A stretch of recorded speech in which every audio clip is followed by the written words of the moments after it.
जी Bhim friends, आज की इस वीडियो में हम एक्सप्लेन करने जा रहे हैं कि जो पाकिस्तान है वो एक राजनीतिक मुद्दा था या सामाजिक मुद्दा था। मतलब पाकिस्तान का बनना वो एक राजनीतिक मुद्दा था या सामाजिक मुद्दा था। बाबा साहब के इस बारे में क्या विचार थे उसको हम डिस्कस करने जा रहे हैं। तो इसको चीज को समझने के लिए हमने बाबा साहब अम्बेडकर की बुक पाकिस्तान और द पार्टीशन ऑफ इंडिया को खोल लिया है और हम चलते हैं इस बुक के इंट्रोडक्शन के अंदर, जहां पर बाबा साहब ने इस चीज को एक्सप्लेन किया है। हमने खोल लिया है इंट्रोडक्शन और हम उस पर्टिकुलर पैराग्राफ के अंदर चलते हैं जहां पर बाबा साहब ने इस चीज को एक्सप्लेन किया है। तो फ्रेंड्स, हमने खोल लिया है वो पैराग्राफ जहां बाबा साहब इस चीज को डिस्कस करते हैं। बाबा साहब बोलते हैं, my position in this behalf is definite if not singular. I do not think that the demand for Pakistan is the result of मियर political distemper. मतलब बाबा साहब बोलते हैं कि जो डिमांड है पाकिस्तान की वो सिर्फ पॉलिटिकल डिस्टेंपर की वजह से नहीं है, ऐसा मैं नहीं मानता हूं। मुझे ये लगता है कि ये एक पॉलिटिकल डिस्टेंपर नहीं है बल्कि एक सोशल इशू है। इसको बाबा साहब आगे एक्सप्लेन करते हैं। बाबा साहब कहते हैं कि as I read this situation, it seems to me that it is a characteristics in the biological sense of the term, which the Muslim body politic has developed in the same manner as an organism develops a characteristic। कहने का मतलब है जैसे कोई जीव जंतु की एक नेचुरली कोई चीज उगती है, जैसे मान लो कोई पौधा है या कोई जीव है जिसके नेचुरली कोई अंग उगते हैं, उसी तरह से जो समस्या आई है पाकिस्तान वाला जो इश्यू है ये कोई पॉलिटिकल नहीं है, ये एक नेचुरल चीज है। क्योंकि हिंदू मुस्लिम यहाँ पर इस देश में हजारों साल से रह रहे हैं, उनके बीच में हमेशा एक टेंस सिचुएशन रही है। मुस्लिम्स ने यहाँ इंडिया में मतलब काफी सैकड़ों सालों तक राज किया है, रूल किया है, तो उसका भी एक बहुत फर्क पड़ता है।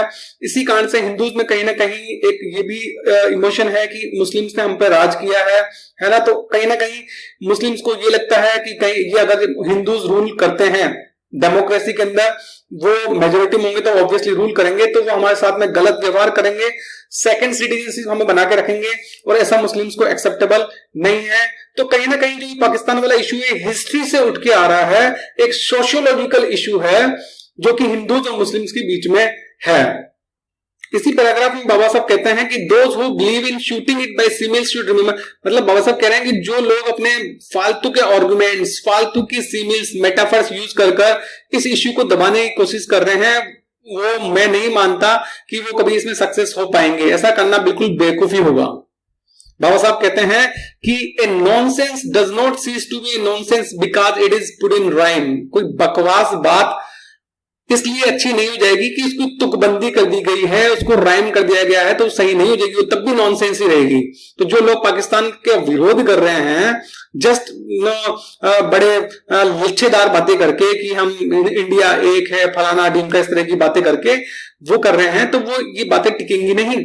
आगे बाबा साहब कहते हैं कि जो ये पाकिस्तान वाला जो आइडिया है, पाकिस्तान की जो स्कीम है, इसको अगर ज्यादा भी नहीं ना तो कम से कम 90% percentage of Muslim population of India वो इसको सपोर्ट करती है। और जब इतनी बड़ी पॉपुलेशन इस चीज को सपोर्ट करती है तो हम उसको बाई फोर्स नहीं दबा सकते, उनकी इच्छाओं का हमें सम्मान करना ही पड़ेगा। इसलिए बाबा साहब कहते हैं कि I have no doubt that the only proper attitude to Pakistan is to study it in all its aspects, to understand its implications and to form an intelligent judgement about it. तो पाकिस्तान की प्रॉब्लम वाला जो solution है, पाकिस्तान की problem का solution है वो यही है कि हम इस प्रॉब्लम को प्रॉपर तरीके से स्टडी करें, इसके प्रॉस एंड कॉन्स को हम देखें, उसके बाद में ही कोई जजमेंट इसके बारे में, एक इंटेलिजेंट जजमेंट पाकिस्तान के बारे में कि पाकिस्तान बनना चाहिए या नहीं बनना चाहिए, वो जजमेंट हम एक इंटेलिजेंट जजमेंट इन सब चीजों को स्टडी करने के बाद में ही लें। तो इस तरह से मतलब बाबा साहब इसमें ये कहना चाह रहे हैं कि जो पाकिस्तान का बनना है, पाकिस्तान का जो आइडिया है वो कोई पॉलिटिकल नहीं है, वो एक सामाजिक इशू है, सोशियोलॉजिकल इशू है, क्योंकि वो हिस्ट्री से डिराइव होता है ना। क्योंकि वो हिंदूज और मुस्लिम्स एक डिफरेंट आइडेंटिटीज है, डिफरेंट रिलीजन है ना, उनमें आपस में काफी हिस्ट्री के अंदर लड़ाइयां रही हैं, इस तरह की चीजें हैं और उनकी आपस में बनती नहीं है, ये सब इश्यूज हैं। इस कारण से ये एक सोशियोलॉजिकल इशू है, एक पॉलिटिकल इशू नहीं है। इसलिए इस चीज को हमको मानते हुए, इसको क्रिटिकली एनालाइज करते हुए पाकिस्तान के बारे में कि पाकिस्तान बने ना बने उसके बारे में एक इंटेलिजेंट जजमेंट, इस चीज को पूरा रिसर्च और एनालिसिस करने के बाद में ऐसा डिसीजन लेना चाहिए, ऐसा बाबा साहब एक्सप्लेन करते हैं। तो आई होप कि ये जो कॉन्सेप्ट है कि पाकिस्तान का बनना एक पॉलिटिकल इश्यू नहीं बल्कि एक सोशियोलॉजिकल इश्यू था, ये कॉन्सेप्ट आपको क्लियर हो गया होगा। Thanks for watching the video. जय भीम।